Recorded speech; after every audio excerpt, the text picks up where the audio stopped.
السلام علیکم، کیسے ہیں استاذ؟ آپ خیریت سے ہیں؟ وعلیکم السلام۔ اللہ کا شکر ہے۔ جی، بسم اللہ الرحمن الرحیم۔ زین العابدین صاحب، آپ اپنا سوال کیجیے۔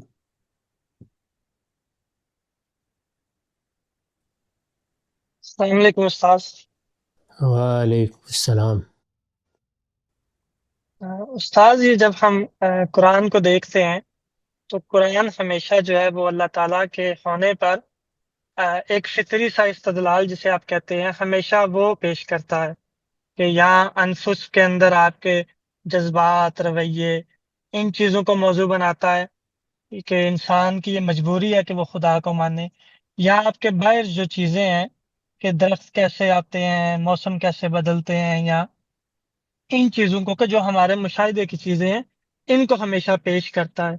لیکن آج ہم دیکھتے ہیں کہ ہمارے جتنے بھی لوگ ہیں وہ ہمیشہ جب بھی خدا پر کے ہونے پر کوئی دلیل دیتے ہیں یا استدلال کرتے ہیں تو وہ ہمیشہ یا تو فلسفے کا سہارا لیتے ہیں یا پھر سائنس کا سہارا لیتے ہیں، جس کے اوپر ملحدین بھی یہ اعتراض کرتے ہیں کہ کل تک آپ کا خدا جو ہے قرآن میں تو وہ بارش سے ثابت ہو رہا ہے، اور آج آپ جو ہے پتہ چل گیا ہے آپ کو کہ بارش کیسے ہوتی ہے، تو آج آپ نے اپنا خدا بلیک ہول کے پیچھے یا بگ بینگ کے پیچھے جا کے رکھ دیا ہے۔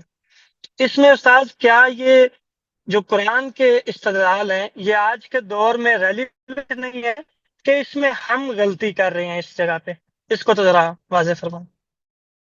میرا نقطہ نظر تو ہمیشہ سے یہی رہا ہے کہ قرآن مجید صرف اللہ کی ہدایت ہی ہم تک نہیں پہنچا رہا، وہ اپنا استدلال بھی خود واضح کر رہا ہے۔ ہم جب تورات کو پڑھتے ہیں تو پوری کتاب کو دیکھ لیجئے، صاف معلوم ہوتا ہے کہ اللہ تعالیٰ نے اپنا قانون بیان کر دیا ہے، یا سادہ لفظوں میں اپنی ہدایت انسان تک پہنچا دی ہے۔ قرآن مجید میں بھی اللہ تعالیٰ نے اپنی ہدایت ہی کا ابلاغ کیا ہے، لیکن طریقہ ایسا اختیار کیا ہے کہ بنیادی مقدمات پر اپنا استدلال بھی خود پیش کر دیا ہے۔ اسی طرح قرآن مجید کی ایک بڑی خصوصیت یہ بھی ہے کہ وہ دعوت و انذار کی کتاب بن گیا ہے، یعنی صرف بیان ہدایت کی کتاب نہیں ہے، دعوت و انذار کی کتاب بن گیا ہے۔ اس نے خود اپنے بارے میں کہا ہے کہ وہ نذیر للعالمین ہے۔ یہ تینوں چیزیں قرآن مجید کے مطالعے میں ملحوظ رکھنی چاہیے، اور اگر کوئی سچا طالب علم ہو تو اس پر بادنا تامل واضح ہو جاتی ہیں۔ ان کو سامنے رکھ کر دیکھیے تو ہم مسلمانوں کے لیے صحیح رویہ یہ ہے کہ ہم جب ہدایت کو بیان کریں تو قرآن مجید کو محور و مرکز بنا کر اس ہدایت کی شرح و وضاحت کریں۔ وہاں بھی بنیادی غلطی کیا ہوئی ہے، وہ یہ کہ قرآن مجید کو وہ حیثیت نہیں دی جاتی جو اس نے اپنے لیے خود بیان کر دی ہے، جس کو میں نے اس طرح تعبیر کیا ہے کہ وہ میزان اور فرقان ہے۔ قرآن مجید کی اس حیثیت کو مان لیجئے تو پھر اس کے لازمی نتیجے کے طور پر ہم دین کی شرح و وضاحت میں اس اصول کو بھی مانیں گے کہ قرآن مجید کے مدعا میں اس سے باہر کی کوئی چیز ادنا تغیر بھی نہیں کر سکتی۔ کوئی چیز اس کے عموم کو خصوص میں نہیں بدل سکتی، اس کے مطلق کو مقید میں نہیں بدل سکتی، اس کے مدعا میں کوئی تبدیلی نہیں کر سکتی، اس کے کسی حکم کو منسوخ نہیں کر سکتی۔ وہی ہدایت کے معاملے میں آخری حجت ہے، تو یہ ماننا پڑے گا اس کے نتیجے میں۔ اسی طرح اگر ہمیں دین پر استدلال کرنا ہے تو استدلال کے معاملے میں بھی طابقاً نال بالنال قرآن کی پیروی کرنی چاہیے۔ قرآن نے اپنے استدلال کی بنیاد انسان کے عمومی مشاہدات پر رکھی ہے، یعنی وہ مشاہدات جو میرے بھی ہیں، آپ کے بھی ہیں، سائنسدانوں کے بھی ہیں، فلسفیوں کے بھی ہیں، حکماء کے بھی ہیں، یعنی ہر عارف و عامی کے مشاہدات، وہ مشاہدات جن کو ہم وجودی حقائق سے تعبیر کرتے ہیں، جن کے لیے کسی استدلال کی ضرورت نہیں ہوتی، یعنی جن کے مطالعے کے لیے سائنسی تحقیقات کی ضرورت نہیں ہوتی، اور جن سے استدلال کے لیے کسی خاص فلسفے کی ضرورت نہیں ہوتی۔ وہ بنیادی چیزیں ہیں بدی ہی چیزیں ہیں، ہمارے سامنے موجود ہیں۔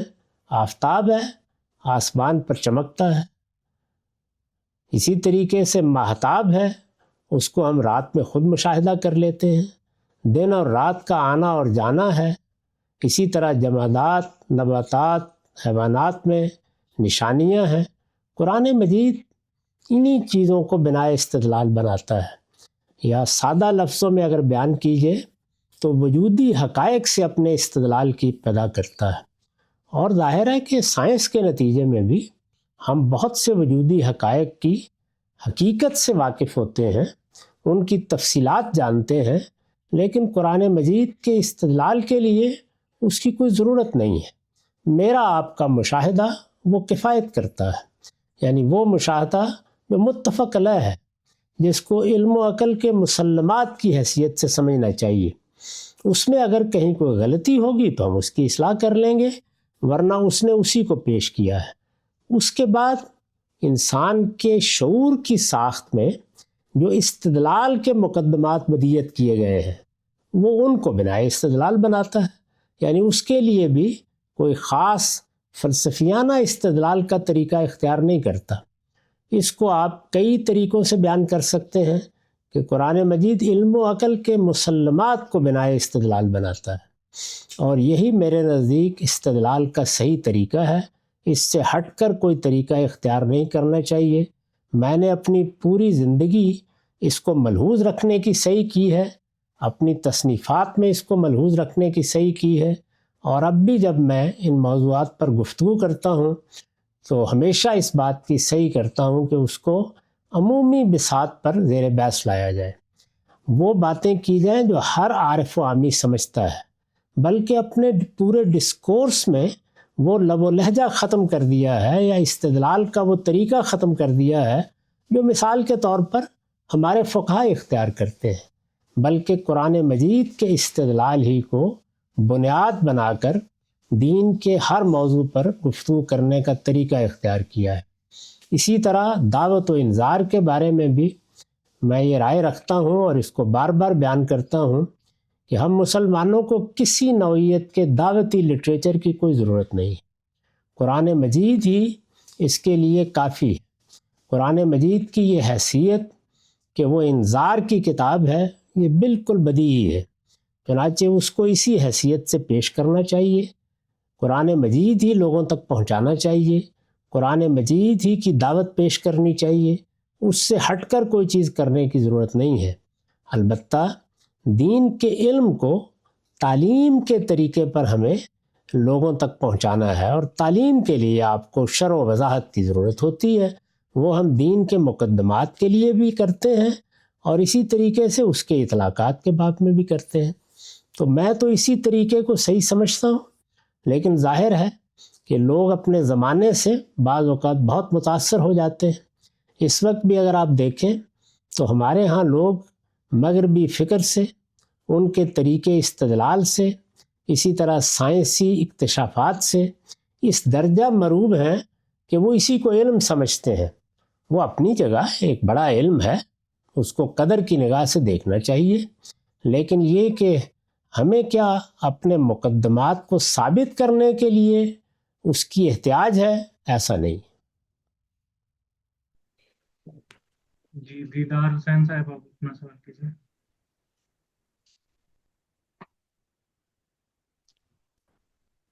جی غامدی صاحب، میرا سوال آج پاکستان کے اندر ایک فتویٰ زیر بحث ہے، محض یہ کہہ کر کہ یہ کرنسی محض لفظوں کا نمبروں کا اندراج ہے، تو کیا یہ کہہ کر اس کو قبول نہیں کرنا یہ کیسا ہے؟ اس کے بارے میں آپ کیا رائے رکھتے ہیں؟ فقہ اس بارے میں کتنی حد تک بحث کرتا ہے؟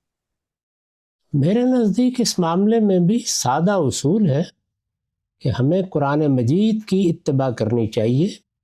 قرآن مجید نے اصول بیان کر دیا ہے، اور وہ یہ کہ جو بھی مالی معاملات ہوں گے، یعنی جن میں ہم مال کماتے ہیں، مال دیتے ہیں، مال لیتے ہیں، مال کا لین دین ہوتا ہے، اس طرح کے تمام معاملات میں جو اصول بیان کیا گیا ہے وہ یہ ہے کہ لا تاکلوا اموالکم بینکم بالباطل۔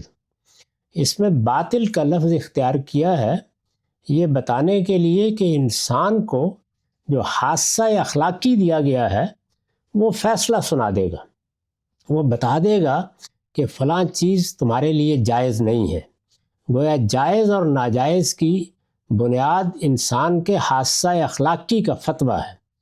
حادثہ اخلاقی کا فتویٰ جن معاملات میں صادر ہوتا ہے ان سے عارف و عامی سب واقف ہیں، یعنی یہ چوری ہے، یہ غبن ہے، یہ فریب ہے، یہ کسی دوسرے کو سراسر نقصان پہنچانے کی جسارت ہے، ان چیزوں سے ہم واقف ہوتے ہیں اور جب چاہیں اس کی فہرست ترتیب دے لیں۔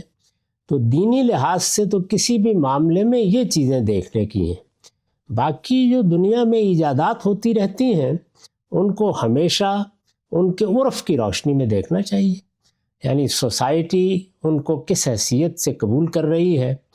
تو جو چیزیں کسی سوسائٹی میں عرف بن جاتی ہیں ان کو قبول کیجیے، ان کو اختیار کرنے میں کوئی معنی نہیں ہونا چاہیے۔ ہم بس یہ دیکھیں گے کہ اس میں کوئی اخلاقی قباحت تو نہیں ہے۔ دین کا اس معاملے میں نقطہ نظر یہ ہے، تو میرے نزدیک یہاں بھی وہی کرنا چاہیے۔ کون سی چیز ہے جس کو کرنسی قرار دیا جائے گا، مبادلے کے لیے قبول کیا جائے گا، یہ فیصلہ سوسائٹی کے عرف نے کرنا ہے۔ جس چیز کو بھی یہ حیثیت حاصل ہو جائے گی وہ میں آپ جو فتوے چاہے دیتے رہیں وہ لازماً چل جائے گی۔ ہمیں یہ دیکھنا ہے کہ اس میں کوئی اخلاق کی مسئلہ پیدا نہیں ہو رہا۔ اگر فرد کی سطح پر ہو تو فرد کو بچنا چاہیے، اور اگر بحثیت مجموعی پورے نظام کی سطح پر ہو کہ اس سے کوئی ظلم پیدا ہو رہا ہو، کوئی استحصال کی صورت بن رہی ہو، تو سوسائٹی کو بحثیت مجموعی دیکھ کر اس کے بارے میں کوئی حکم لگا دینا چاہیے۔ میرا اپروچ اس معاملے میں یہ ہے۔ اس میں جو طریقے ہمارے فقہاء نے اختیار کیے ہیں وہ اپنے زمانے کے لحاظ سے کچھ افادیت رکھتے ہوں گے، لیکن میں اس کو موضوع نہیں سمجھتا۔ جی رضوان علی صاحب، آپ اپنا سوال کیجیے۔ السلام علیکم استاذ۔ وعلیکم السلام۔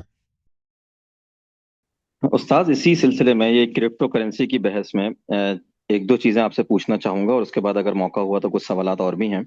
ایک تو یہ کہ جیسی مفتی تقی عثمانی صاحب کا یہ فتویٰ سامنے آیا تو میرے سامنے کافی ایسی فیس بک کی پوسٹ گزری اور ایسے لوگوں کی گزری جو باقاعدہ علم بھی رکھتے ہیں اور چیزوں کو دین میں ان کا مطلب ایک غور و فکر بھی کرتے ہیں، لیکن وہ انہوں نے ایک مذاق اڑانا شروع کر دیا۔ ایسا نظر آیا کہ جیسے جو پرانے فقہا کے ہمارے استدلالات ہیں کہ تصویر کے باب میں کوئی فیصلہ ہے یا لاؤڈ اسپیکر پہ نماز پڑھنے کا مسئلہ ہے، تو انہوں نے ان کو نقل کرنا شروع کیا اور کہا کہ دیکھیں ہمیشہ سے یہ فرقہ ایسا ہے مولویوں کا کہ یہ ہمیشہ سے ہر نئی ایجاد کے سامنے ایسے ہی کھڑے ہوئے ہیں، اور پھر ایک مضحکہ خیز پکچر بنا کر سامنے پیش کی گئی، بہت سے لوگوں کی میں نے دیکھی۔ تو یہ جو ہمارا اخلاقی رویہ ہے کہ ایک شخص اگر دین کا ایک بڑا عالم ہے اور ہمیں پتہ ہے کہ اس کا کیا مقام ہے، تو ہم اس سے علمی اختلاف تو کر سکتے ہیں، جیسے آپ نے بھی ابھی علمی اختلاف پیش کیا، لیکن اخلاقی رویے کے اوپر آپ کیا فرمائیں گے؟ ایک تو مجھے یہ بتا دیجئے، پھر میں آپ سے اگلا سوال پوچھتا ہوں۔ یہ بہت افسوسناک ہے۔ اس کا مطلب یہ ہے کہ ہماری کوئی تربیت نہیں ہوئی۔ کوئی شخص دین کا عالم ہے، ایک نقطہ نظر رکھتا ہے، اس کا ایک منہاج ہے، اسی کو سامنے رکھ کر اپنی رائے دے گا۔ ہمارے علماء صدیوں سے ایک ہی طریقے کے مطابق فتویٰ دیتے ہیں۔ وہ ظاہر ہے کہ ان کے ہاں ایک خاص طرح کا فقہی منہاج ہے جو احناف نے اپنا اختیار کیا ہے، مالکیہ نے اپنا اختیار کیا ہے۔ ہمارے ملک میں اس وقت بھی اس کے بڑے متبحر علماء موجود ہیں اور ماضی میں بھی رہے ہیں۔ ان سے ہم اختلاف کا حق رکھتے ہیں، لیکن ان کی عزت ملحوظ رکھنی چاہیے۔ ان کو جو ان کا درجہ ہے وہ ملحوظ رکھ کے اگر ہدف تنقید بھی بنانا ہے تو بنانا چاہیے، لیکن یہ کہ ان کو استہزاء کا نشانہ بنایا جائے یا ان کے علم پر ٹھٹھے اور مخول کے انداز میں تبصرے کیے جائیں، یہ آخری درجے میں حماقت ہے اور سفاہت ہے۔ اس سے اللہ کی پناہ مانگنی چاہیے۔ میرے نزدیک یہ رویے ہیں جن کی سب سے بڑھ کر اصلاح کی ضرورت ہے۔ یعنی کوئی کرنسی تو شاید چل جائے گی یا نہیں چلے گی، وہ زمانہ فیصلہ کرتا ہے، لیکن یہ رویے ہمیں لے ڈوبیں گے۔ ہمارا طریقہ یہی ہونا چاہیے کہ ہم مخاطب کو عزت دیں، اس کے نقطہ نظر کو سمجھنے کی صحیح کریں، وہ جس جگہ سے بات کر رہا ہے وہاں سے اس کو سمجھیں، اور اس کے بعد شائستگی کے ساتھ اس سے اپنا اختلاف بیان کریں۔ کسی بھی علم میں مختلف مناہج ہوتے ہیں، یعنی میتھڈالوجیز ہوتی ہیں، ان کو آپ تنقید کا نشانہ بنا سکتے ہیں۔ تنقید کا مطلب ہے علمی تحلیل کر کے یہ بتانا کہ ان کے منہج میں کیا غلطی ہے، یہ تو علمی استدلال کا طریقہ ہوگا۔ لیکن استہزاء کے کیا معنی ہے؟ ہدف متعین بنانے کے کیا معنی ہے؟ کسی کی نیت یا اس کے ارادے اور محرکات پر تبصرہ کرنے کے کیا معنی ہے؟ تو آخری درجے کی افسوسناک چیز ہے۔ اور میرے نزدیک مولانا تقی عثمانی تو ہمارے زمانے کے بڑے علماء میں سے ہیں، کسی عام مسلمان کے بارے میں بھی یہ رویہ ہم میں سے کسی کو اختیار نہیں کرنا چاہیے۔ میں اس کو جس طرح کہ عرض کر رہا ہوں آخری درجے کی صفات سمجھتا ہوں، اور ہمیشہ اپنے تلامذہ کو، اپنے احباب کو اسی کی تلقین کرتا ہوں کہ وہ علمی طریقے سے اپنا اختلاف بیان کرنے کا طریقہ اختیار کریں۔ یہ طریقہ اگر وہ اختیار کریں گے تو پہلے مرحلے ہی میں وہ اپنے آپ کو پستی میں ڈال دیں گے، اور پستی میں کھڑے ہو کر کوئی گفتگو کرنے سے بہتر ہے کہ آدمی خاموش ہو جائے۔ استاذ اسی سلسلے میں ایک چیز پہ اگر آپ سے اور رہنمائی مل جائے کہ ایک عالم کی یہ ایک مطلب تحریر بھی سامنے آئی کہ یہ جو کہا جاتا ہے کہ دین کا مسئلہ نہیں ہے کہ وہ کسی چیز کو مال قرار دے۔ مال قرار دینا تو اصل میں حکومت کا اختیار ہے کہ وہ کس چیز کے بارے میں یہ فیصلہ کرتی ہے، عرف کس چیز کے بارے میں فیصلہ کرتا ہے۔ تو انہوں نے کہا کہ یہ بڑی احمقانہ بات ہے کہ آپ یہ کہیں کہ دین کا یہ مسئلہ نہیں ہے، بلکہ یہ تو دین کا اس لیے مسئلہ ہے کہ دیکھیں خنزیر ہے یا شراب ہے، یہ مال قرار نہیں دیا جا سکتا اس کو، تو دین نے تو اس کو موضوع بنا لیا۔ تو یہ بڑی عجیب سی بات ہے کہ آپ یہ بات کر رہے ہیں کہ دین کا یہ موضوع ہی نہیں ہے، بلکہ یہ دین ہی کا مسئلہ ہے کہ وہ پہلے یہ طے کرے کہ فلانا چیز مال ہو سکتی ہے اور فلاں چیز مال نہیں ہو سکتی، اور جب اسی بنیاد پر یہ طے ہو گیا کہ کرپٹو کرنسی اگر مال نہیں ہے تو پھر اس سے آگے پھر ہم چیزوں کو ڈرائیو کرنا شروع کریں گے۔ اس پر آپ کیا فرمائیں گے؟ اس پر میں بارہا عرض کر چکا ہوں کہ اس طرح کی چیزیں نہ دین کا مسئلہ ہوتی ہیں، نہ یہ دین کا موضوع بن سکتی ہیں۔ دین کا موضوع کیا چیزیں بنتی ہیں ان کو میں نے متعین کر کے بیان کر دیا ہے۔ دین کا موضوع تطہیر بدن ہے، تطہیر خورونوش ہے، تطہیر اخلاق ہے۔ وہ اسی جگہ سے بات کرے گا۔ وہ اس لیے نہیں آیا کہ وہ لوگوں کو یہ بتائے کہ مال کیا ہوتا ہے اور کیا نہیں ہوتا۔ وہ تو یہ بتانے کے لیے آیا ہے کہ جس چیز کو تم مال سمجھتے ہو اس کے بارے میں اس کا لحاظ رکھو کہ لا تاکلوا اموالکم بینکم بالباطل۔ اس کا موضوع یہ ہے، اور اسی لحاظ سے وہ کسی چیز پر تبصرہ کرے گا، کسی چیز کی شناعت بیان کرے گا، کسی چیز کے بارے میں لوگوں کو کوئی ترغیب دے گا۔ قرآن مجید کو دیکھ لیجئے، اس میں آپ کو ایک حرف بھی نہیں ملے گا جس میں یہ بتایا جا رہا ہو کہ بیع یہ ہے، یا اختیار یہ ہے، یا مال یہ ہے۔ اس طرح کی تعبیرات سے دین کا سارا ذخیرہ بالکل خالی ہے۔ قرآن مجید کو دیکھ لیں، رسالت مآب صلی اللہ علیہ وسلم کے ارشادات کو دیکھ لیں، تو دین یہاں سے اپروچ کرتا ہے۔ یہ بات کہ میرے سامنے ایک برتن پڑا ہوا ہے، یہ مال ہے، یہ مال نہیں ہے، یہ کرنسی ہے، یہ مبادلے کا ذریعہ بن سکتی ہے یا نہیں بن سکتی، یہ سب چیزیں عرف سے طے ہوتی ہیں۔ یعنی سوسائٹی میں یا انسان اپنے مشاہدے کے لحاظ سے کیا حکم لگاتا ہے، وہ حکم جب انسانوں کے درمیان مشترک ہو جاتا ہے تو اس کو سب مان لیتے ہیں۔ یہ فیصلہ اسی بنیاد پر کیا جاتا ہے۔ دین تطہیر اخلاق میں دلچسپی رکھتا ہے، اور وہ اسی کے لحاظ سے چیزوں کو دیکھے گا۔ اور جیسے میں نے عرض کیا ہے، اس طرح کے تمام معاملات میں اس نے صرف ایک اصولی بات کہی ہے، اور وہ یہی ہے۔ اسی کا اطلاق کر کے وہ مختلف صورتوں میں دکھائے گا۔ قرآن مجید بھی اور رسالت مآب صلی اللہ علیہ وسلم کے ارشادات میں بھی یہی چیز آپ کو ملے گی، اکل الاموال بالباطل، یعنی کسی ایسے طریقے سے دوسرے کا مال نہیں کھانا چاہیے جس کو انسان کا حادثہ اخلاقی قبول کرنے کے لیے تیار نہیں۔ استاذ ایک چیز اور اس بارے میں پوچھ لوں، ابھی ایک موقع فراہم ہو گیا ہے، کوشش کروں گا کہ سوال کو مختصر طریقے سے پیش کر سکوں۔ مثال کے طور پہ ایک شخص نے آپ کی جو میزان ہے، اس کا جو مقدمہ ہے، اس کو اچھے سے سمجھ لیا، اور جو آپ نے اس کی ٹیچنگ کی ہے اس کو بھی اچھے سے سمجھ کے پڑھ لیا، کسی استاد سے بھی پڑھ لیا، اور جو مکتبہ فکر فراہی کے جو اصول حدیث ہیں ان کو بھی سمجھا اور دیگر اصول حدیث کو اور قرآن میں غور و فکر کی تفسیر کی چیزیں بھی دیکھ لی ہیں. اب اس کا ایک مجموعی ذہن بن گیا ہے مذہب کو لے کر. اب یہ جو آگے کے مسائل ہیں، جیسے آپ اکثر مواقعوں کے اوپر اجتہاد کرتے ہیں، چیزوں کو ڈرائیو کرتے ہیں، تو ہم دیکھتے ہیں کہ آپ کی اپروچ بالکل الگ ہوتی ہے، اور ہم دیکھتے ہیں جو ہمارے دیگر فقہا ہیں وہ چیزوں کو بالکل الگ نظر سے دیکھتے ہیں. تو دین کا ایک طالب علم اگر یہ چاہے کہ وہ ان فقہا کی آرا کو بھی سمجھ سکے ان کے پیراڈائم میں رہ کر، اور آپ جس طریقے سے چیزوں کو استخراج کرتے ہیں اس کو بھی سمجھ سکے، تو اس علم کے حاصل کرنے کے بعد پھر اس کو آگے کیا ایک راستہ اختیار کرنا چاہیے کہ وہ فقہ کو بھی بہتر انداز میں سمجھ سکے، اور آپ کے موضوعات جو آپ کی معاملات ہیں ان کو بھی صحیح پیراڈائم میں سمجھ سکے ایز کمپیئر ٹو جو ہمارے روایتی مکتب فکر ہے. ہم نے ہمیشہ اس جانب توجہ دلائی ہے کہ ایک سچے طالب علم کو اصول میں پہلے چیزوں کو سمجھنا چاہیے. چنانچہ فقہا کے نقطہ نظر کو بھی وہ اگر سمجھنا چاہتا ہے تو اس میں اصول فقہ کا بہت گہرائی کے ساتھ مطالعہ کرنا چاہیے. اس میں بڑا غیر معمولی کام ہوا ہے. احناف کی اپنی ایک روایت ہے، متکلمین کی اپنی ایک روایت ہے.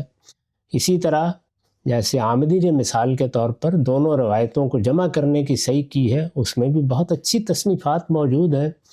امام شاطبی کا اپنا ایک زاویہ نظر ہے، اور ان کی الموافقات کو اس علم میں بڑی غیر معمولی حیثیت حاصل ہے. بہت سے اہم مباحث کی انہوں نے بہت اچھے طریقے سے تنقیح کر دی ہے. تو اگر کسی طالب علم کو اس معاملے میں اپنا علم فی الواقع علم کی بنیاد پر کھڑا کرنا ہے تو اس کو ان چیزوں کا مطالعہ کرنا چاہیے، اچھے اساتذہ سے جا کر ان کے مشکل مقامات کو سمجھنا چاہیے، اور پھر جو ہمارا منہاج ہے اس کو بھی دیکھ لینا چاہیے. تو پہلے تو میتھڈالوجی پر فیصلہ ہوتا ہے، یعنی صحیح طریقہ یہی ہے. عامی کے لیے یہ صحیح ہے کہ وہ نتیجے کو دیکھتا ہے. اس کے لیے یہ ممکن نہیں ہوتا کہ وہ اس طرح سے ابتدا کرے، بنائے استدلال کو متعین کرے، اصول سے فرع تک پہنچے. اس کو اللہ تعالیٰ نے اس کی تکلیف بھی نہیں دی. لیکن ایک دین کا طالب علم، یعنی جو باقاعدہ طریقے سے دین کو سمجھنا سیکھنا چاہتا ہے، اس کو لازماً یہ راستہ اختیار کرنا چاہیے کہ وہ پہلے منہاج کو سمجھے. اس میں بھی جو سوال ابھی کیا گیا ہے، فقہا کا ایک منہاج ہے، وہ اس منہاج کے مطابق چیزوں کو طے کرتے ہیں اور اپنی بات بھی اسی کے لحاظ سے بیان کرتے ہیں. اس میں آپ کو ظاہر ہے یہ بحث کرنی پڑ جاتی ہے، کیا چیز ثمن ہے، کیا مال ہے. یہ سب بحثیں آپ کو فقہا کے یہاں ملیں گی. ان کے اپروچ میں کھڑے ہو کر ان کی بات سمجھیے، اور ہمارے منہاج کو سمجھ کر ہماری بات کو سمجھیے. بہت سے لوگ ہیں جو اس وقت بھی ہماری بات چیزوں پر تنقید کر کے بار بار یہ تجویز پیش کرتے ہیں کہ ہم ان کی زبان کیوں اختیار نہیں کرتے. تو یہ دیکھ لیجئے، شبلی ہیں، سید سلیمان ندوی ہیں، مولانا سید ابواللہ صاحب مودودی ہیں، ان میں سے کسی نے بھی وہ زبان اختیار نہیں کی. آخر کو وجہ ہے اس کی. تو وجہ ہے، اس کا یہ مطلب نہیں ہے کہ ہم اس سے واقف نہیں ہیں یا اس زبان کو اختیار نہیں کر سکتے. اس کو ہم نے جانتے بوجھتے چھوڑا ہے، اور کوشش کی ہے کہ جو لوگوں کے لیے قابل فہم اسلوب ہے وہی دین میں اختیار کرنا چاہیے. دین سب کی چیز ہے، لہٰذا اس کو قرآن مجید کے اسلوب میں، پیغمبر کے اسلوب میں اور صحابہ کے اسلوب میں بیان کرنا چاہیے. اور وہ اسلوب کیا ہے؟ بلسان عربی مبین. تو آپ اگر اردو میں بات کر رہے ہیں تو اردو مبین میں بات کریں، فارسی میں بات کر رہے ہیں تو فارسی مبین میں بات کریں، اور اپنے کلام کو، اپنی گفتگو کو ایسی نامانوس اصطلاحات سے نہ بھر دیں جس کو عام آدمی نہیں سمجھ سکتا. اس کی سطح پر آ کر دین کو سمجھانے کی صحیح کی جائے. تو یہ منہاج کا فرق ہے، اسلوب کا فرق ہے. بات کو بیان کرنے کے لیے ہم نے کیا طریقہ اختیار کرنا ہے. جو طریقہ ہم نے اختیار کیا بہت سوچ سمجھ کے اختیار کیا ہے، اور ہم دوسروں کو اس کا پابند نہیں کرتے. وہ اپنے طریقے پر اپنی بات بیان کریں، اس کا استدلال بیان کریں. وہ قابل قبول ہوگی، لوگ اس کو سمجھ لیں گے. نہیں ہوگی تو وہ ہمارے طریقے پر چیزوں کو سمجھنے کی صحیح کریں گے. میرے نزدیک علم کی دنیا میں صحیح طریقہ یہی ہے. یعنی ہمیشہ یہ دیکھنا چاہیے کہ ہم جس شخص کی بات سن رہے ہیں یا جس کی بات پر تبصرہ کر رہے ہیں، پہلے یہ دیکھیں کہ اس کا منہاج کیا ہے، اس کی میتھڈالوجی کیا ہے. اس کے لحاظ سے اصول اور فرع سب پر تبصرہ کرنا چاہیے. جی استاذ، یہ فرمائیے گا کہ ہم یہ دیکھتے ہیں کہ جیسے رمضان کا مہینہ آتا ہے تو اس کے لیے خاص تیاری ہوتی ہے، جس سے لوگ گزرتے ہیں، اس سے متعلق سوالات بھی ہو رہے ہوتے ہیں۔ ہمارے ہاں ایک پورا مکتبہ فکر ہے جو رسول اللہ صلی اللہ علیہ وسلم کی ولادت کو یا ان کے وصال کو اس طرح سے سیلیبریٹ کرتا ہے، یا کہنا چاہیے کہ ان کو باقاعدہ ایک ان کے لیے تیاری کا مہینہ بھی ہوتا ہے کہ ان کے ہاں میلاد کی محفلیں منعقد ہو رہی ہیں، اس طرح کا سارا معاملہ ہے۔ جبکہ ہم علمی معاملات میں ایکٹیو جتنے حضرات ہیں، اسپیکرز ہیں، اسکالرز ہیں، ان کا معاملہ دیکھیں تو ان کے ہاں اس طرح کا کوئی خاص اقدام نظر نہیں آتا ہے، اس طرح کی گفتگویں نہیں نظر آتی جہاں پہ وہ زیادہ اس پہلو کی طرف نشاندہی کر رہے ہوں کہ جو عام طرح کی چیزیں ہیں، وہ اعتراضات کا جواب دیتے ہوئے نظر آ جاتے ہیں یا وہ اس طرح کے معاملات کرتے ہوئے نظر آ جاتے ہیں، یعنی ان کے ہاں ظاہر ہے علمی کام ہی پیش نظر ہوتا ہے۔ تو وہ جو دوسرا پہلو ہے جہاں پہ آپ صلی اللہ علیہ وسلم کی زندگی کا نرم گوشہ لوگوں کے اوپر واضح کر رہے ہیں، ان کی جو مختلف رویے ہیں انسانی ہمدردی کے یا اس طرح کے، تو ان کے لیے کیا آپ کی نظر سے کبھی کوئی کام گزرا ہے جو آپ کو لگا ہو کہ علمی معیار کے اوپر بھی وہ پورا اترتا تھا، اور لوگوں کے ہاں اگر اس چیز کی تربیت ہم نے کرنی ہے تو اس کے لیے بھی موضوع ہو، اور اس طرح کی گفتگوؤں کا اہتمام کرنا کتنا ضروری ہے، خاص طور پہ جو ربیع الاول کا مہینہ ہے اس میں ظاہر ہے اور بھی بہت ساری محافل کا انعقاد ہو رہا ہے۔ میں نے اس موضوع پر چند گفتگویں کی ہیں، اور مجھے یاد پڑتا ہے کہ ایک سیریز میں بھی گفتگو کی تھی۔ اس میں نے بتایا تھا کہ اللہ تعالیٰ نے جو اہتمام پیغمبروں کے بعد کیا ہے وہ خود قرآن نے بیان کر دیا ہے کہ لوگوں کی اصلاح کیسے ہوگی یا اس کے لیے سعی و جہد کیسے کرنی چاہیے۔ اس میں بتا دیا ہے کہ وہ لوگ جن کو اللہ اس کی توفیق دے وہ اپنے آپ کو دین کے علم کے لیے وقف کریں۔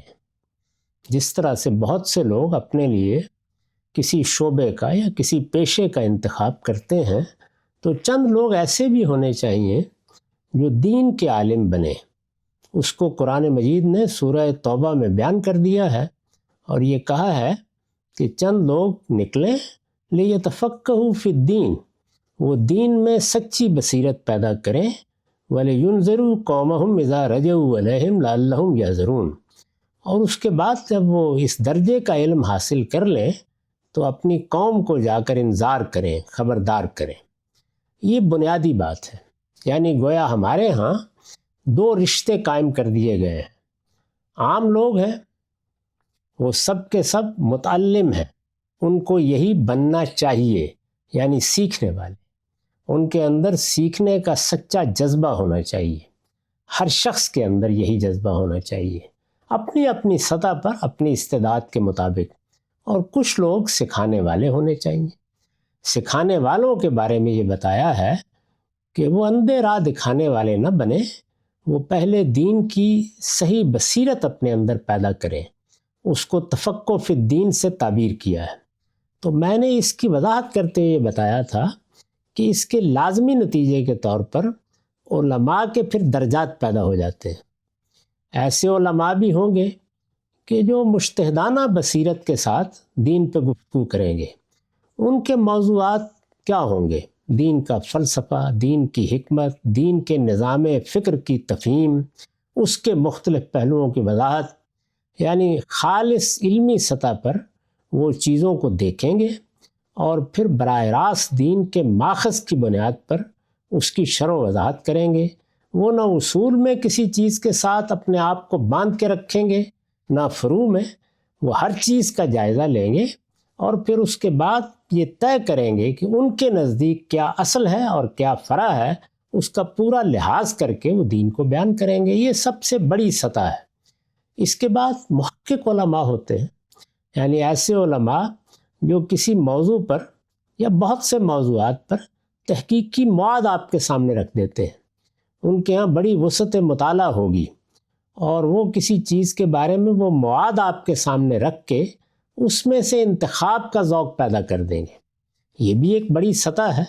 اور مجتہدین کے بعد اس طرح کے علماء بھی بڑی نعمت ہوتے ہیں۔ پھر ایک تیسری سطح وہ معلمین کی ہے، یعنی وہ دین سکھاتے ہیں۔ اس میں ظاہر ہے کہ ہر سطح کے معلمین ہوں گے، عام لوگوں کو دین سکھانے والے، اسی طرح جو آگے بڑھ کر دین کے طالب علم بنے ان کو دین سکھانے والے، جو اس سے آگے بڑھ کر اس میں اختصاص پیدا کریں ان کی رہنمائی کرنے والے، تو معلم علماء کی بھی پھر بہت سی اقسام ہوں گی اور بہت سے درجات ہوں گے۔ اور سب سے آخر میں وہ لوگ ہوتے ہیں جو واعظین ہیں، وہ بھی علمائی ہونے چاہیے۔ اگر علماء واعظین نہیں ہوں گے تو اس کا شدید اندیشہ ہے کہ اس طرح کے لوگ جو اپنی طلاقت لسانی سے لوگوں کو دین بتانے کے لیے کھڑے ہو جائیں گے اور دین کے سچے عالم نہیں ہوں گے، وہ بڑی خرابیاں پیدا کر دیں گے۔ تو واعظین کا معاملہ یہ ہے کہ وہ اس طریقے سے کوئی مجتہدانہ بصیرت کے ساتھ چیزوں کو سمجھنے والے نہیں ہوتے، اور نہ ضروری ہے کہ ہوں۔ وہ محققین بھی نہیں ہوتے، ان کا لب و لہجہ تعلیم کا بھی بعض اوقات نہیں ہوتا، وہ ترغیب کا طریقہ اختیار کرتے ہیں، ترغیب اور ترہیب کا۔ ان کا اصل موضوع یہ ہوتا ہے کہ لوگوں کو خبردار کرنا ہے، انہیں بیدار کرنا ہے، ان کے اندر اچھی چیزوں کے لیے طلب پیدا کرنی ہے، ان کو آخرت کے بارے میں بیدار رکھنا ہے تاکہ وہ ہمیشہ آخرت کو ترجیح دے کر زندگی بسر کریں۔ تو اس طرح کے جو واعظین ہیں، آپ نے جو سوال کیا ہے یہ ان کے موضوعات ہیں، اور ضرور ان کو اس طرح کے موضوعات پر اسی اسلوب میں گفتگو بھی کرنی چاہیے۔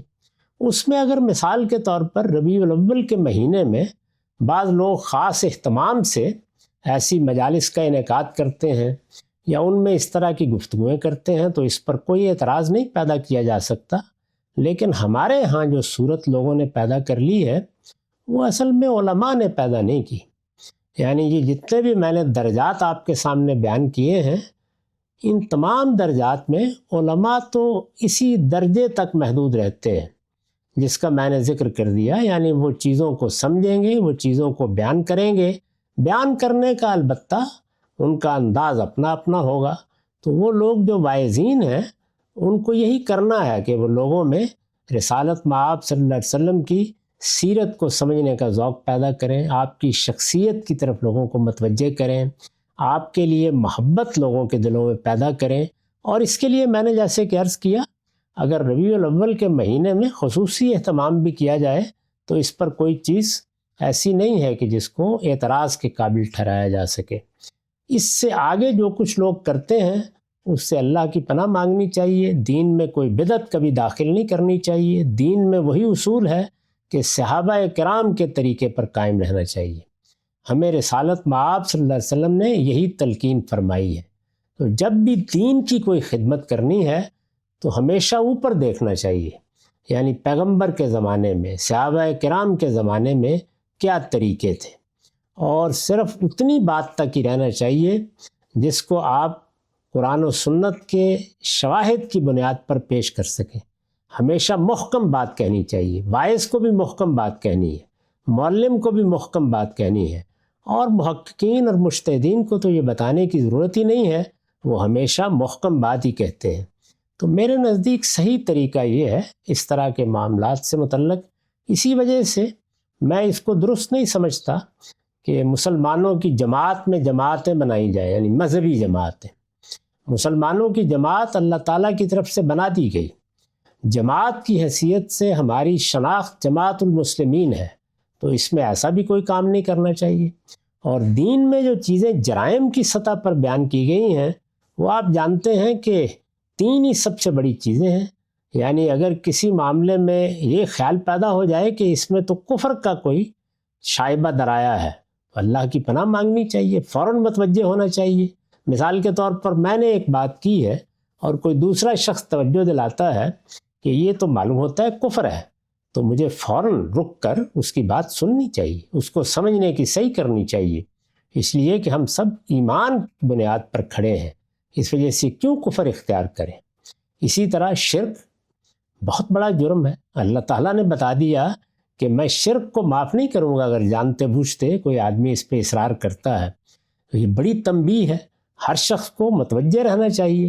کوئی شخص آپ کو کہتا ہے کہ یہ شرک ہے یا اس میں شرک کا کوئی شائبہ ہے یا یہ رویہ مشرکانہ ہے، تو فوراً سارے کام چھوڑ کر اس کی بات سمجھنی چاہیے اور اپنی صحیح کرنی چاہیے کہ ہم اس سے اپنے آپ کو محفوظ رکھیں، اپنے آپ کو اس سے پاک کریں۔ اسی طرح کا معاملہ بدعت کا ہے۔ یعنی دین میں کوئی نئی چیز نہیں داخل کرنی چاہیے، نہ دین میں پہلے سے موجود کسی چیز کے لیے کوئی نئے حدود و شرائط متعین کرنے چاہیے۔ سادہ طریقے پر جو پیغمبر کا بتایا ہوا دین ہے اس پر عمل پیرا رہنا چاہیے، اور علم کی سطح پر اگر اس کو بیان کرنا ہے تو وہی طریقے اختیار کرنے چاہیے جس کے حدود اربع قرآن مجید نے، پیغمبر صلی اللہ علیہ وسلم کے ارشادات نے اور صحابہ کے آثار نے متعین کر دی۔ جی بہت شکریہ استاد۔ رضوان علی صاحب آپ اپنا سوال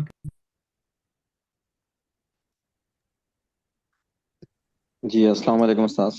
وعلیکم السلام۔ استاذ یہ قصہ آدم و ابلیس کے باب میں آپ سے دو چیزیں پوچھنی تھیں۔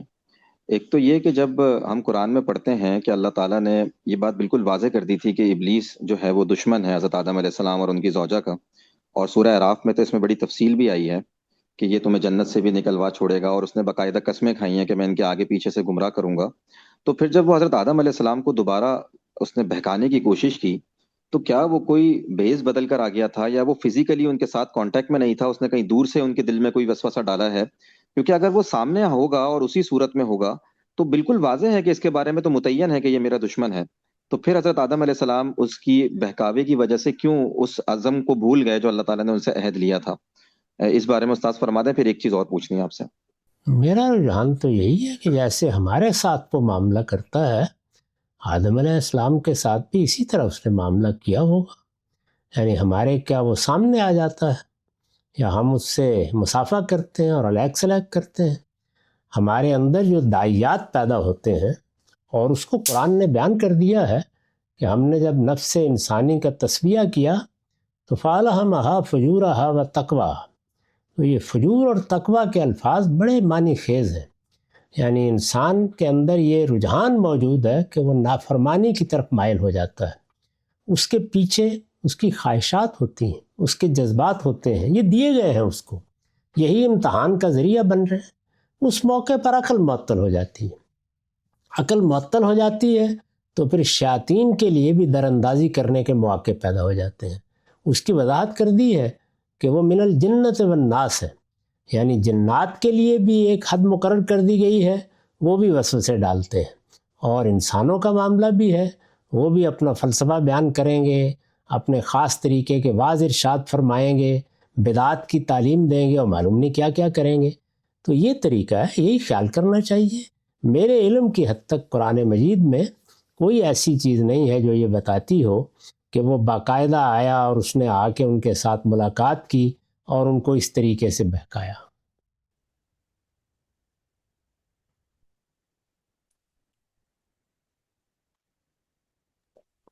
استاد اسی باب میں سورہ طٰہٰ کی ایک آیت ہے کہ اللہ تعالیٰ نے فرمایا کہ تم دونوں، حضرت آدم اور حوا سے فرمایا علیہ السلام کہ تم دونوں اسی جنت میں رہو، یہاں نہ تمہیں بھوک لگتی ہے اور نہ یہاں پر تم ننگے ہوگے۔ تو اس کا عام طور پر ترجمہ جو ہے فیہا ولا تارا کا جو فعل استعمال ہوا ہے تو یہی کیا گیا ہے کہ تم اس میں ننگے نہیں ہو۔ تو اس سے ہمارے مفسرین یہ بھی استدلال کرتے ہیں کہ ان کو کوئی نورانی حلہ یا کوئی اس طریقے کے کپڑے جنتی لباس ان کو دیا ہوا تھا، لیکن کیونکہ آپ نے ایک تعبیر فرمائی ہے شجر ممنوعہ کی، تو اس آیت کے ترجمے میں آپ نے یہ لکھا ہے کہ یہاں پر تمہیں کپڑوں کی ضرورت نہیں ہوگی۔ تو اس کی ذرا فرما دیں کہ یہ عام ترجمہ کرنے والے جو ترجمہ کر رہے ہیں اور آپ کے ترجمے میں جو ایک فرق نظر آ رہا ہے، اس کی کیا وجہ ہے اور اس کی بنیاد کیا ہے؟ میرے نزدیک یہ وہی اسلوب ہے جس میں لازم کو بیان کرنا یا لازم کی نفی کرنا مقصود ہوتا ہے۔ استاد امام نے اس کی بہت سی مثالیں تدبر قرآن میں دی ہیں، اور امر القیس کا وہ مصرع بھی پیش کیا ہے کہ لا یہتدی بمنارہ ہی۔ تو اس طریقے سے چیزوں کو سمجھنا چاہیے۔ آپ جانتے ہیں کہ ہمارے ہاں تو طریقہ یہ ہے کہ سب سے پہلے ہم زبان اور ادب کے اسالیب میں رکھ کر بات کو سمجھتے ہیں۔ صفات کی ساری بحث بھی اگر آپ البیان کو دیکھیں، تدبر قرآن کو دیکھیں، تو آپ کو ان الجھنوں سے بالکل خالی نظر آئے گی جو متکلمین نے پیدا کر دی ہیں۔ یعنی اس میں تعویل کیسے کرنی ہے، تعویل کے لیے کیا مقدمات ہوں گے، کس کس قسم کی تعویل ہو سکتی ہے، ہمارے یہاں وہ زیر بحث ہی نہیں ہے۔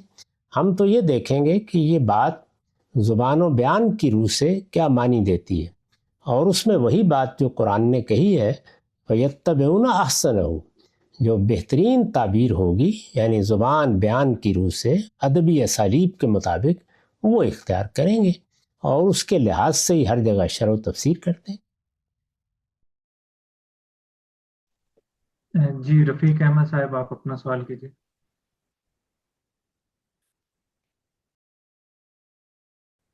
جی السلام علیکم ورحمۃ اللہ۔ غامدی صاحب، میرا سوال یہ ہے کہ ایک بڑے عالم شخص سے پوچھا گیا کہ اقرا کے بارے جب اقرا کا اللہ تبارک و تعالیٰ نے جبرائیل کے ذریعے حضور کو حکم دیا تو وہ کیا چیز دی؟ تو انہوں نے جواب دیا، تو شافی جواب نہیں تھا۔ میں آپ سے جاننا چاہوں گا آپ کی رائے کیا ہے کہ جب بھی حضور کو حکمیہ جملے کے بارے میں کہا گیا، تو کسی چیز کے بارے میں کہا گیا حکمیہ جملہ ارشاد فرمایا گیا، تو حضور نے انہی کو ریپیٹ کیوں کہا؟ ریپیٹیشن زیادہ ملتی ہے۔ تو جب اقرا کہا گیا تو 3 بار حضور پاک نے بولا میں نہیں پڑھتا، تو اس کے بعد جب چوتھی بار اللہ کے نام سے پڑھا تو وہ چیز کیا تھی جس کو پڑھنے کا کہا گیا تھا اور حضور نے بعد میں اللہ کے نام سے پڑھا؟ اس کو واضح کریں۔ میں نے اس پر بڑی تفصیل کے ساتھ گفتگو کی ہے اعتراضات سیریز میں، اس پوری روایت پر نقد کر کے بتایا ہے کہ اس کی نوعیت کیا ہے، پھر اس کی صحیح صورت کیا ہوئی اس کو بھی ابن ہشام کے حوالے سے بیان کیا ہے۔ یہ رسالت مآب صلی اللہ علیہ وسلم کا رویا ہے، اور اس میں جبریل امین نے اس رویا میں آپ کے ساتھ یہ گفتگو کی ہے۔ یہ پہلی وحی نہیں ہے، پہلی وحی تو اس واقعے کے بعد جب آپ باہر نکلے ہیں تو حرا کے پہاڑ کے وسط میں پہنچ کر ہوئی ہے، اس میں جبریل امین نے آپ سے ملاقات کی ہے۔ تو یہ سب چیزیں اگر آپ اس بحث میں سن لیں تو آپ زیادہ بہتر طریقے پر اس کو سمجھ سکیں گے۔ رہی یہ بات کہ اقرا، تو اس کے لیے صرف اس روایت کو نہ پڑھیے، قرآن مجید میں 10 مقامات پر یہی کہا گیا ہے، یہ پڑھ کے سنانے کے معنی میں۔ اس کا مطلب یہ ہوتا ہے، اس کا مطلب یہ نہیں ہے کہ کوئی کتاب ہے تو ضرور اس کو پڑھنا ہے۔ تو یہ سمجھ لیں اس بات کو کہ زبان کے اسالیب کو سب سے پہلے ملحوظ رکھنا چاہیے۔ قرآن مجید میں 10 جگہوں پر یہ لفظ بھی آیا ہے اور لفظ اتلو بھی آیا ہے، وہ بھی یہی معنی رکھتا ہے۔ تو ہم بھی بولتے ہیں، مثال کے طور پر میں اگر یہ کہتا ہوں کہ بھائی آپ کلام اقبال پڑھیے، تو ہو سکتا ہے کہ آپ کو یاد ہو اور آپ اسے لوگوں کو پڑھ کے سنائیں، اس کے لیے بالکل درست تعبیر ہوگی یہ۔ تو ہمیشہ زبان کے اسالیب کی روشنی میں چیزوں کو سمجھنا چاہیے۔ باقی یہ روایت جہاں تک تعلق ہے، میں نے بتا دیا ہے کہ یہ رویا ہے، یعنی اس میں نہ پہلی وحی ہوئی ہے، نہ یہ سورہ جس کو بیان کیا جاتا ہے وہ پہلی وحی ہو سکتی ہے، نہ اس کی ابتدائی 5 آیات اس سے الگ کی جا سکتی ہیں۔ پہلی وحی سورہ فاتحہ ہے، اور اسی کو پہلی وحی کی حیثیت سے پیش بھی کرنا چاہیے۔ جی رضوان علی صاحب، آپ اپنا سوال کیجیے۔ جی السلام علیکم استاذ۔ وعلیکم السلام۔ استاذ، یہ علم کلام کے موضوع پہ آپ نے کافی زیادہ مطلب آپ کی اسپیچز موجود ہیں، سیریزز موجود ہیں، اور ان کو سن کے کافی چیزیں واضح ہو جاتی ہیں۔ لیکن ایک دین کا طالب علم ہے کوئی شخص، اور اگر اس سے یہ سوال کیا جائے کہ بھائی کیا خدا ایسا پتھر بنا سکتا ہے جس کو وہ خود نہ اٹھا سکے، یا مثال کے طور پہ جو بر صغیر میں ایک امکان کسب کی بحث، ایک بڑی لمبی بحث پیدا ہو گئی کہ خدا جھوٹ بولنے پر قادر ہے یا نہیں ہے، تو اس طرح کے جو مباحث ہیں ان میں پھر ایک طالب علم کو کہاں سے اپروچ کرنا چاہیے اور ان کا کیا جواب دینا چاہیے اگر کوئی شخص سامنے بیٹھ کے سوال کرے؟ بہت سادہ بات ہے، اور وہ یہ کہ امکانات کے بارے میں سوال ہوتے ہیں، محالات کے بارے میں سوال نہیں ہوتے۔ جو چیزیں کسی بھی زاویے سے محال ہوں ان کو پہلے سمجھنا چاہیے کہ وہ کیوں محال ہیں۔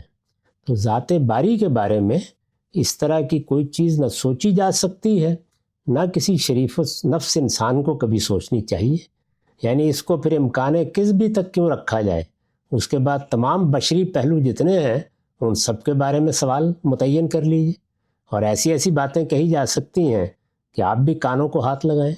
تو اس وجہ سے سب سے پہلے یہ ہونا چاہیے کہ سوال جس کے بارے میں کیا جا رہا ہے وہ اس سے متعلق کوئی محال بات ہے تو آدمی کو اپنی بات پر نظر ثانی کرنی چاہیے، اس کا جواب نہیں دینے بیٹھ جانا چاہیے۔ استاذ، پھر یہاں پر یہ ایک پرابلم کریٹ کی جائے گی نا وہی منطقی ذہن کے ذریعے کہ خدا مطلب محالات، آپ خدا کے لیے محالات کی بات کر رہے ہیں۔ مطلب ایک عام آدمی یہ سوال کر سکتا ہے نا کہ خدا کو تو ہم کہتے ہیں کہ ان اللہ علی کل شیء قدیر، تو پھر وہ آپ یہ کیسے کہہ رہے ہیں کہ فلانا چیز اس کے لیے محال ہو جائے گی؟ اور آپ کی بات بالکل درست ہے کہ پھر اگر یہ دروازہ کھلے گا تو یہ تو ایسی ایسی چیزیں خدا کی ذات سے منسوب کی جاتی رہیں گی کہ ان کی کوئی حد نہیں ہے۔ لیکن پھر یہ اعتراض کا کیسے سامنا کریں کہ آپ نے اللہ تعالیٰ کے ساتھ ایک محال بات کو جوڑ دیا، حالانکہ وہ تو ہر شے پہ قادر ہے؟ یہاں پھر بہت بڑی غلطی ہو رہی ہے۔ محال صرف قدرت کے لحاظ سے نہیں ہوتا، حکمت کے لحاظ سے بھی ہوتا ہے، علم کے لحاظ سے بھی ہوتا ہے، شایان شان نہ ہونے کے لحاظ سے بھی ہوتا ہے۔ تو اللہ تعالیٰ پیغمبروں کے بارے میں کہتے ہیں، اب مثال کے طور پر اپنے پیغمبر کے بارے میں کہا ہے کہ نہ ہم نے اس کو شاعری سکھائی ہے، اور صرف اتنی بات نہیں کہی، اس کے بعد مزید کہا ہے کہ یہ اس کی شایان شان بھی نہیں ہے۔ تو محال ہونے کے کئی پہلو ہوتے ہیں، وہ صرف قدرت کے پہلو سے نہیں ہوتا۔ جی رفیق احمد صاحب، آپ اپنا سوال کیجیے۔ تو گاندھی صاحب، میرا عرض یہ ہے کہ کچھ دن کراچی میں پہلے ایک مقابلہ رکھا گیا تھا اسپیچ کمپٹیشن کا، تو میں نے اس میں شرکت کی تھی۔ تو اس کا موضوع یہ تھا کہ فتنہ غامدیت۔ تو میں نے اس پر ریسرچ کی تو مجھے وہی مواد ملا جو یہاں رائج ہے آپ کے بارے میں۔ تو میں نے تحقیق کی، اس کے بعد میں اچھی اسپیچ کر کے آیا، میں نے جو مجھے انعام بھی ملا کافی سارا اور سراہا گیا۔ تو بعد میں نے کہا یہ شخص ہے کون، اس کو پڑھوں۔ اس سے پہلے میں نہیں جانتا تھا آپ کی شخصیت کو، تو پڑھا اس کے بارے میں۔ وہ میں نے جو اس وقت میں نے جو کہا تھا اس سے مختلف میں نے آپ کو پایا، تو میں اس پہ معذرت خواہ ہوں۔ میں نے وہ مواد بھی جو کہا تھا، میں نے ویڈیوز بھی ڈیلیٹ کر دی ہیں۔ میں آپ سے معذرت چاہتا ہوں، اور آپ نصیحت بھی فرمائیں کہ نقد کرنے کے کیا اصول ہیں۔ نہیں، اس میں معذرت کی ضرورت نہیں ہے، اس طرح کی چیزیں ہوتی رہتی ہیں۔ اللہ تعالیٰ نے آپ کو صحیح بات کو سمجھنے کی توفیق دی، اس پر اللہ کا شکر ادا کریں، اور مجھے بھی آپ کو سب کو اللہ کا شکر گزار رہنا چاہیے اگر کوئی حقیقت واضح ہو جائے۔ اللہ تعالیٰ نے اگر سلامتی طبع دی ہے تو یہ خود اس کی شکر گزاری کا موقع ہے، اور یہ شکر گزاری ہے جس پر دین کی بنیاد رکھی گئی ہے۔ نقد کیسے کرنا چاہیے؟ اس میں پہلی شرط وہی ہے جس کو خود آپ نے بیان کر دیا، یعنی مجھے اگر کسی پر نقد کرنا ہے تو میں سب سے پہلے اس کی بات کو اس کے قلم سے اگر لکھی گئی ہے تو پڑھوں گا، اس کی زبان سے بولی گئی ہے تو سنوں گا، پھر پوری بات کو سمجھوں گا۔ اگر وہ شخص زندہ ہے تو کوشش کروں گا کہ میرے کوئی اشکالات ہیں تو میں خود اس کے سامنے رکھ دوں۔ اس کے بعد میں بہت تفاحص کے ساتھ رائے قائم کروں گا، کبھی کسی کی نیت اور محرکات پر حملہ آور نہیں ہوں گا، بات کو سمجھ کر پہلے بیان کروں گا۔ اور اس کے لیے ہمارے جلیل القدر استاد ایک تعبیر اختیار کیا کرتے تھے کہ دوسرے کی بات کو آپ جب اس کے سامنے بیان کریں تو وہ پکار اٹھے کہ میں اپنی بات کو اس سے بہتر طریقے سے بیان نہیں کر سکتا تھا۔ جب تک آپ دوسرے کی بات کو اس طرح بیان کرنے کی قدرت اپنے اندر نہ پیدا کر لیں، آپ کو یہ حق نہیں ہے کہ آپ اس پہ تنقید کے لیے زبان کھولیں۔ تو میں نے اپنی پوری زندگی میں تنقیدیں کی ہیں، اور خاص طور پر جو دین میں بڑے انحرافات ہوئے ہیں ان پر سخت تنقیدیں بھی کی ہیں، جیسے تقلید پر، جیسے تکفیر پر، جیسے امامت پر، جیسے ولایت اور تصوف پر، جیسے سیاسی تعبیر پر بہت سخت تنقیدیں کی ہیں۔ لیکن ان میں سے ایک ایک کو آپ دیکھ لیجئے، اس پہ کسی جگہ پہ یہ رویہ اختیار نہیں کیا، اور آج تک کوئی آدمی یہ نہیں کہہ سکا کہ میں نے کسی کے موقف کو بیان کرتے وقت غلط بیان کر دیا، یا کسی کے بارے میں کوئی ایسی بات کہہ دی جو شائستگی کے حدود سے متجاوز تھی۔ تو اس کا لحاظ رکھیے اور پھر تنقید کیجیے۔ اگر ان مراحل سے گزر کے تنقید کی جاتی ہے تو وہ تنقید ہوگی، اور اگر وہ ان مراحل سے گزرے بغیر کی جاتی ہے تو پھر یوں سمجھ لیجئے کہ بس جیسے کسی آدمی کو کہہ آ جاتی ہے تو ہم بھی ادھر منہ کر لیتے ہیں، وہ بھی ادھر منہ کر لیتا ہے، اور جو کچھ اس کو کہنا ہوتا ہے کرنا ہوتا ہے استفراغ کے بعد فارغ ہو جاتا ہے۔ تو اس طرح کی چیزیں پھر قابل اعتنا نہیں ہوتی۔ میں تو نہ کبھی اس طرح کی تنقیدوں پر کوئی تبصرہ کرتا ہوں، نہ ان کو قابل اعتنا سمجھتا ہوں۔ جی محمد علی صاحب، آپ اپنا سوال کیجیے۔ غامدی صاحب، میرا سوال آپ کی گفتگو کے تحت ہے، جس میں آپ خاتم النبیین والی آیت کے اوپر بات کر رہے ہیں، اور آپ نے اس میں کہا ہے کہ اس میں حقیقت نبوت اور منصب نبوت دونوں معنی جو ہیں وہ اس لفظ میں موجود ہے۔ یعنی یہ آپ نے کہا نہیں ہے، لیکن یہ میرا مطلب فہم ہے کہ یہ بات ایسے ہے، اور آپ نے کہا ہے کہ وہ محتمل وجہین ہو گئی ہے بات۔ اس کو حل کرنے کے لیے آپ نے ایک حدیث رسول پیش کی ہے، لم یبق من النبوت الا المبشرات والی۔ تو سوال میرا یہ کہ اس حدیث سے یہ آیت کا مفہوم تو واضح ہو جاتا ہے، لیکن کیا اس میں ہم یہ نہیں کہتے کہ یہ اعتراض بھی ہو سکتا ہے کہ دیکھیں آپ کو بالآخر ایک حدیث کی ضرورت پڑ ہی گئی ہے اور آپ اس سے ہی مسئلہ حل کر رہے ہیں، بجائے اس کے کہ آپ اس کو قرآن سے واضح کرتے، اور قرآن اپنی زبان میں اگر قطعی ہے معنی دینے کے لیے، تو کیا وجہ ہے کہ ہم اس کو حدیث سے استدلال کر رہے ہیں؟ نہیں، استدلال نہیں کیا گیا، یہ بتایا گیا ہے کہ جب ہم نے قرآن مجید کی آیت پڑھی تو آپ یہ دیکھیے کہ متبادر مفہوم کیا ہوگا، وہی ہوگا کہ اللہ تعالیٰ نے اگر رسالت مآب کو نبیوں کے لیے مہر بنا دیا ہے تو نبوت جس چیز کا نام ہے وہ ختم ہو گئی ہے، اور جب آپ اس اسلوب میں کسی چیز کے ختم ہونے کا ذکر کرتے ہیں تو اس کی حقیقت بھی ختم ہوتی ہے، اس کا اظہار بھی ختم ہوتا ہے۔ یہی آیت کا مفہوم ہے۔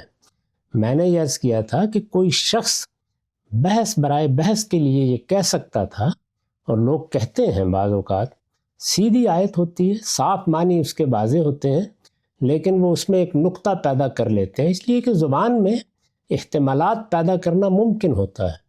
تو کوئی شخص یہ احتمال پیدا کر سکتا تھا کہ حقیقت نبوت پہ بحث نہیں ہے، البتہ کوئی شخص اب نبوت کے منصب پر فائز ہونے کا دعویٰ نہیں کرے گا، یہ وہ کہہ سکتا تھا۔ تو اس پر میں گفتگو کر سکتا ہوں اور اسی آیت کی روشنی میں اس کی پرزور تردید کر سکتا ہوں۔ میں نے یہ عرض کیا کہ اس کی ضرورت اس لیے اب نہیں پڑتی کہ رسالت مآب صلی اللہ علیہ وسلم کے سامنے جب یہ احتمال آیا ہے تو آپ نے اس کی نفی کر دی اور پوری وضاحت کے ساتھ بتا دیا ہے کہ نبوت اپنے منصب کے لحاظ سے، نبوت اپنے کام کے لحاظ سے، نبوت اللہ تعالیٰ کی طرف سے تقرر کے لحاظ سے، اور نبوت اپنی حقیقت کے لحاظ سے ختم ہو گئی ہے۔ تو یہ پوری بات اس طرح ہے۔ قرآن مجید کے بہت سے مقامات ہیں جن میں ہم قرآن سے استدلال کرتے ہیں اور پھر یہ بتاتے ہیں کہ دیکھیے وہی بات جو ہم نے سمجھی تھی وہ روایت میں بیان ہو گئی ہے، لہٰذا مخاطب جو احتمال پیدا کر رہا ہے اس کی گنجائش نہیں ہے۔ تو یہ مخاطب کے احتمال پر گفتگو ہو رہی ہے۔ جی بہت شکریہ استاذ، آج کی نشست کا وقت یہاں پہ ختم ہوتا ہے، انشاءاللہ آئندہ ہفتے آپ سے ملاقات۔ بہت شکریہ، بڑھیا نا۔